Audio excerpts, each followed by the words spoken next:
Anime Re:Zero Kara Hajimeru Isekai Seikatsu tak henti-hentinya menebar misteri baru di setiap episodenya. Salah satu yang paling menarik perhatian kami di season keduanya ini adalah misteri baru tentang buku sihir yang dimiliki oleh Beatrice yang diperlihatkan pada anime Re:Zero season 2 episode 7 yang bentuknya sangat mirip dengan buku sihir yang dipegang oleh para uskup bajingan. Melihat Beatrice begitu menganggap buku ini sebagai barang yang sangat berharga baginya, Subaru pun sempat berpikir kalau Beatrice adalah salah satu dari para pengikut ajaran penyihir sesat. Tapi berdasarkan kesaksian dari Roswaal pada anime Re:Zero season 2 episode 8, buku yang menjadi kitab sucinya Beatrice tersebut bukanlah buku yang sama dengan kitab sucinya para uskup bajingan. Roswaal menjamin 100% kalau buku tersebut berbeda konteks dan isinya dengan kitab sucinya para uskup bajingan meskipun wujudnya terlihat sama persis. Namun yang paling misterius lagi, di ending anime Re:Zero season 2 episode 9, ketika akan dilahap bayangan kegelapannya Stella, Roswaal sendiri terlihat memiliki buku yang terlihat sama persis dengan punyanya Beatrice. Orang dengan IQ sederhana seperti saya sekalipun pasti akan langsung menduga kalau Roswaal sedang menyembunyikan sesuatu terkait buku sihir milik Beatrice dan buku sihir miliknya. Pasti ada hubungan tertentu antara Roswaal, Beatrice, dan salah satu penyihir Deadly Sins. Dengan begini kita jadi tidak boleh begitu saja percaya dengan ucapan si penyihir terkuat di Lugunica tersebut. Tapi satu hal lagi yang perlu digarisbawahi dari informasi yang diberikan oleh Roswaal pada anime episode 8 tadi adalah Beatrice menjadikan buku sihir tersebut selayaknya buku panduan hidupnya. Apapun yang dilakukan oleh Beatrice sampai saat ini hanyalah mengikuti instruksi yang tertulis di dalam buku tersebut. Dengan kata lain, buku tersebut berisi informasi yang mencakup kejadian apa yang akan dialami oleh Beatrice di masa depan dan bagaimana dia harus bersikap jika kejadian tersebut sudah terjadi. Nah loh, perlu kalian ketahui Beatrice bukanlah manusia atau makhluk hidup lain seperti elf ataupun manusia binatang. Beatrice adalah makhluk sihir sama seperti Puck. Makanya Beatrice tidak butuh makan dan minum untuk bisa terus bertahan hidup. Dan meskipun penampilannya terlihat masih anak-anak, tetapi sebenarnya usianya sudah ratusan tahun. Mirip-mirip seperti nenek Ryuzu lah. Meskipun penampilannya masih anak-anak, tetapi Garfield selalu memanggilnya nenek, karena pada kenyataannya usia Ryuzu sudah ratusan tahun.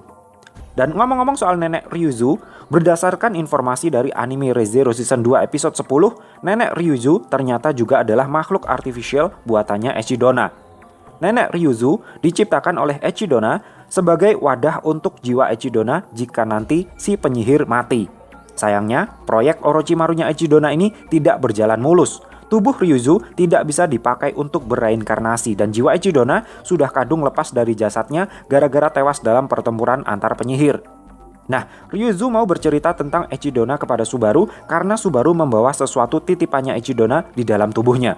Subaru sudah meminum cairan tubuh Echidna ketika dia sedang menjalani ujian pembebasan Sanctuary level 1. And for your information, Puck itu sebenarnya adalah kakaknya Beatrice, dan Puck adalah salah satu dari 3 makhluk sihir yang diciptakan oleh Echidna, si penyihir ketamakan. Dengan begitu, Puck dan Beatrice sebenarnya adalah 2 dari 3 makhluk sihir yang diciptakan oleh Echidna.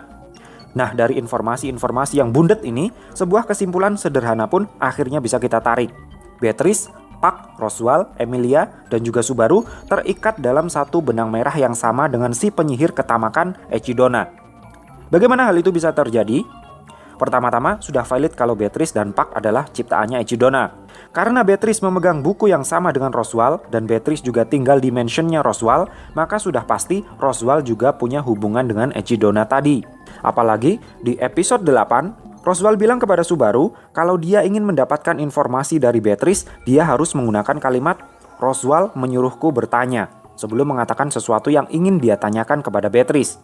Kalimat mutiara ini jelas menunjukkan kalau posisi Roswaal lebih tinggi dari Beatrice. Dan karena Beatrice adalah ciptaannya Echidna, maka orang yang punya kedudukan lebih tinggi dari Beatrice tentulah orang terdekat Echidna. So, pasti ada hubungan tertentu antara Roswaal dan Echidna.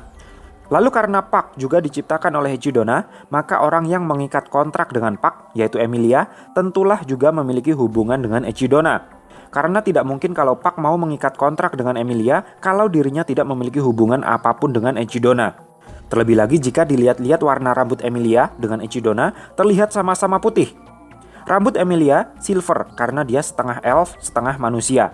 Jadi bukan tidak mungkin jika ternyata nanti terungkap fakta kalau Emilia adalah keturunannya Echidna. bukan keturunannya Satella seperti dugaan kita selama ini. Masalahnya sekarang, sampai saat ini masih belum dijelaskan apakah penyihir Deadly Sins itu adalah manusia, elf, atau makhluk dari ras lain. Meskipun besar kemungkinannya kalau mereka adalah manusia biasa, mengingat Echidna dan para penyihir Deadly Sins lainnya juga bisa mati, dan juga punya arwah. Yang menarik adalah Natsuki Subaru.